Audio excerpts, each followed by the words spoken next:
Ahoy, ahoy, and welcome back to my channel. Or if this is your first time watching, welcome.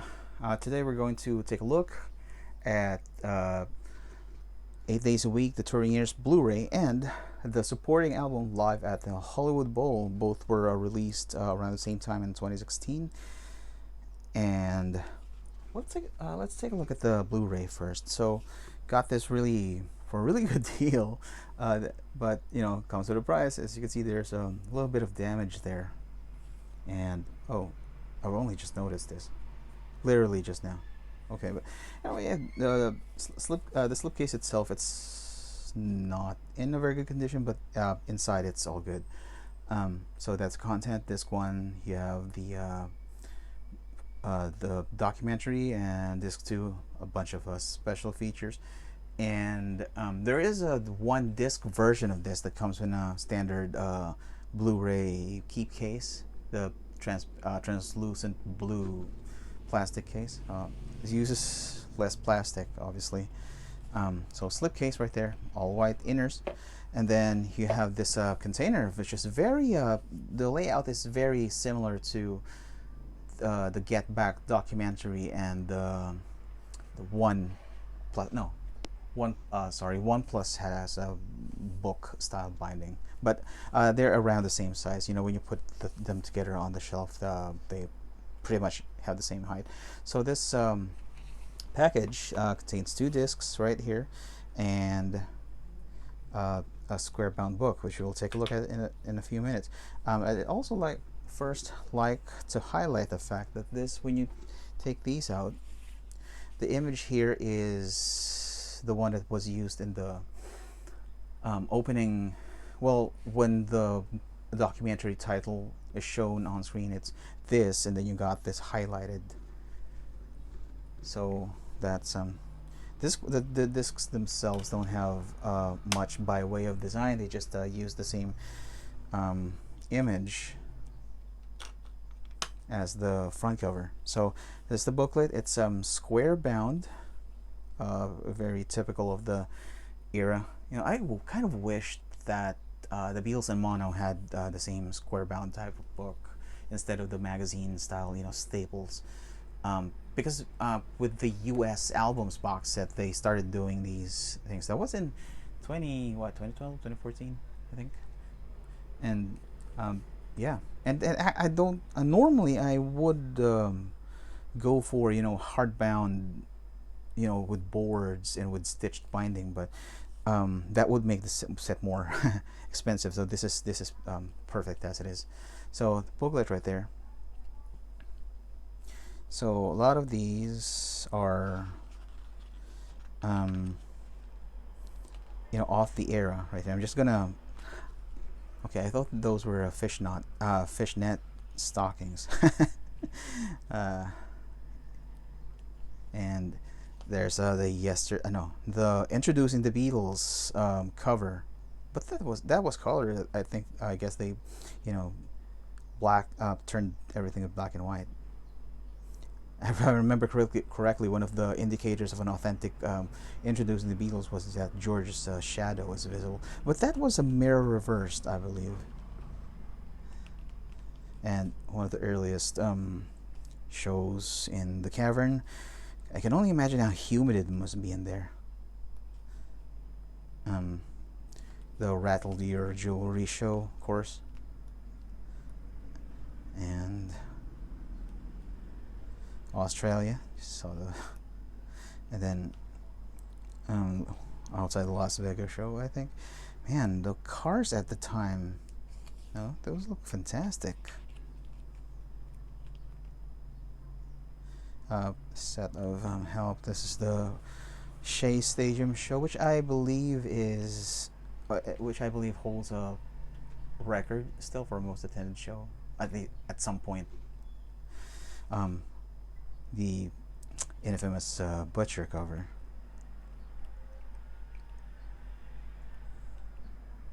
Budokan Tokyo. There's an unofficial release that was recently released. Yeah, that had a DVD and DVD and a CD of the Budokan show, where I believe, correct me if I'm wrong, but I believe that was the only time they played Paperback Writer live. Heh. And of course, this is Hong Kong en route to the infamous Manila show. Manila being like a couple of hours from where I live. Shea Stadium again. Look at the size of that crowd. Okay, for thought I was seeing double, and a little bit out of place, but this is the documentary had an epilogue where they showed what happened after from Sergeant Pepper all the way to the Let It Be sessions.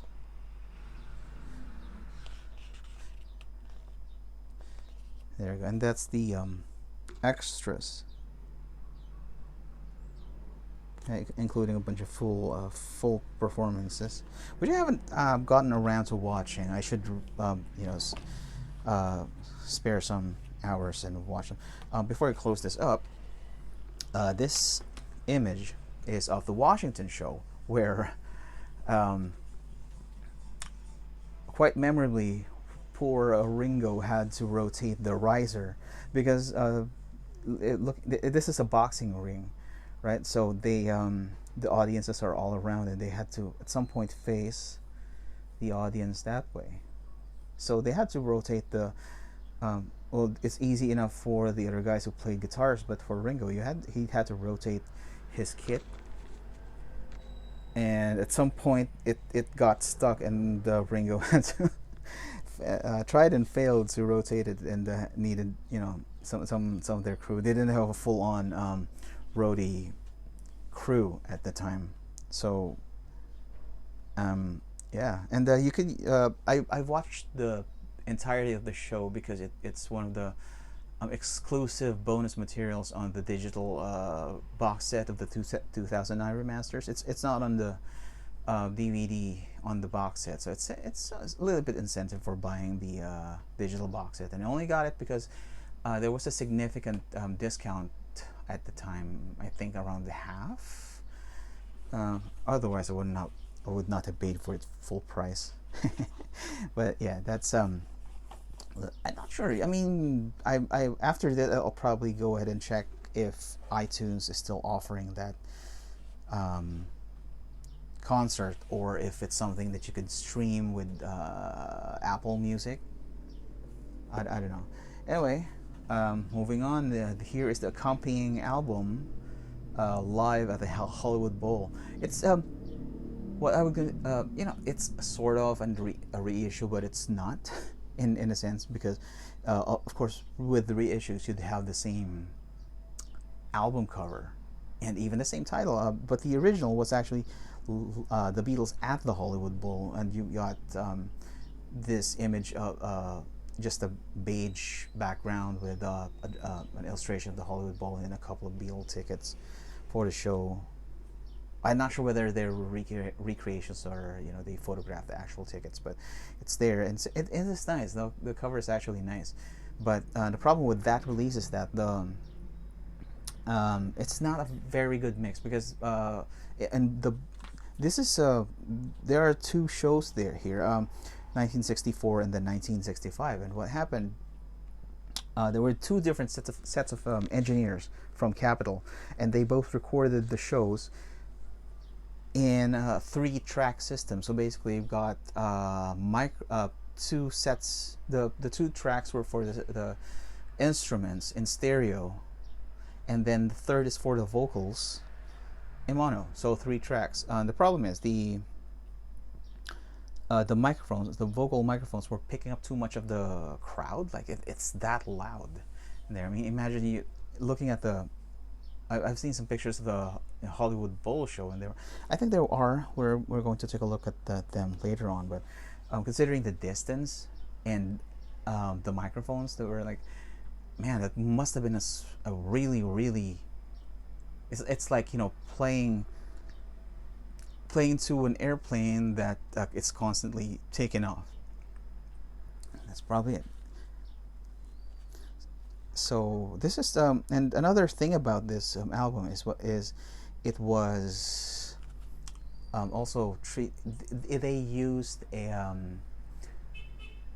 I don't want to use the word primitive, but it's more like a less sophisticated version of the AI software, the demixing software that they eventually refined and used in the Get Back documentary and later in the Revolver 2022 remix. So I remember watching not a keynote, but a presentation of the software. I think that it's somewhere on YouTube. If I could still find the link, I'll post a link to it in the description. But basically, TLDR, they were demonstrating how they isolated the bass tracks. I think they used "She's a Woman." Yeah, there you go. "She's a Woman." They used it for demonstrating that okay, you got the bass tracks here. It's not a very good isolated bass track, but it's, I guess they're just gonna use it to sort of boost levels without affecting others. And then you got the guitars, and then probably and then they were one of the highlights of that presentation is that they talked about how the they treated the crowd as another instrument. So basically what they taught AI was, okay, this is what the screams sounded like, so just to separate them from the rest. And I think it worked because this there's a lot more clarity to this mix than the previous version. The previous version, by the way, I've heard it on someone uploaded a vinyl rip of it. I don't own a vinyl record player at all, or any vinyl records in my collection for that matter. So this is the packaging. It's just your typical of the time. Because later on, when they did started doing the super deluxe editions and the accompanying deluxe editions, the single discs became this side loading without this notch and then without this pocket. I think Sgt. Pepper was the last one. The single disc Sgt. Pepper in 2017 was the last one that had this kind of format, notched and pocket here. And okay, why am I putting that back? This is the disc right here. Just very plain looking. And this is not part of the packaging, by the way, the sleeve. I provided it. I just find these, I used to use the U-shaped Japanese rice paper sleeves, but they're, for this style of packaging, they're kind of difficult to, take in and out. This is much more convenient. And it protects the disc from the, scratches caused by paper and the stray bits of glue. So if you like digi sleeve packaging like I do, invest in plastic sleeves. So anyway, this is the booklet. Let me just take out these. It came with a blurb for the Blu-ray, and this is the hype sticker that I preserved. Preserved. Okay. So the booklet. There you go. Live at Hollywood Bowl. Same as the CD front right there. And some newspaper clippings. Of interest here is that the singer Natalie Cole was 14 at the time of the show, and apparently she's a Beatles fan, and there we go. Then fans waiting outside.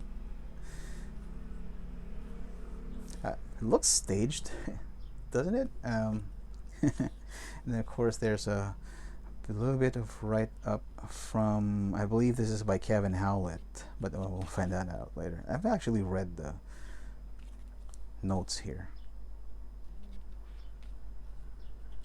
There we go. Press conference. Yeah, I think this different show. I mean, there was a very similar shot of the Beatles bowing to the audience during in Anthology, and I thought that was the same. Okay, so see how big the distance from the stage. This is this policeman here is standing at that space between the audience barriers, and look at the how far the microphones are, and you can just imagine how loud it must be for the for the audience screaming to overwhelm those microphones. Okay, so the write-up is not by Kevin Howlett but by David Frick, who was from Rolling Stone, I think. I'll, yeah, I think he's from Rolling Stone. More, I don't think this is the original scan. I mean, yeah, look at the, yeah, it's superimposed. It's not the original scan. Nice. Yeah. One of the, okay. Oh, okay. Yeah, these are also scanned paper, and then they just it's very similar to what they did on the Let It Be Super Deluxe edition, where they just had these scans of paper for texture, and then they superimposed the text. And my problem with Let It Be is that they used the same paper, they just rotated it, and I mean, if you look out for certain signs, like for example a particular fold, you can tell they just reuse the same image instead of scanning unique pieces of paper. But okay, those original note from the original release with George Martin, and here we go, the credits. And yeah, there we go. As you can see, the mix was also produced by Giles Martin and mixed by Samuel Kell, the team that are responsible for the Super Deluxe Edition mixes. Oops, I forgot to return the extras. By the way, I will be taking a look at the remaining 2 Super Deluxe Editions that I haven't done yet, Sgt. Pepper and Revolver. I will be doing that very, very soon. But for now, hope you do check out my other videos in this channel. I mean, you made it this far. That must mean that you like this video. So, consider giving this a thumbs up. Subscribe. Maybe hit that little notification bell. I do try to upload videos as regularly as I could, so just keep on checking back. In addition to Beatles stuff, and I also unbox other artists, or albums from other artists that I like, and I also present some custom packaging, custom CD box sets, custom book slip cases. So if that's in your line of interest, please subscribe. It won't cost a thing. And it will help the channel, and every little bit helps there. All right, well, this video has gone on long enough, so I'll just say, well, till next time, be good.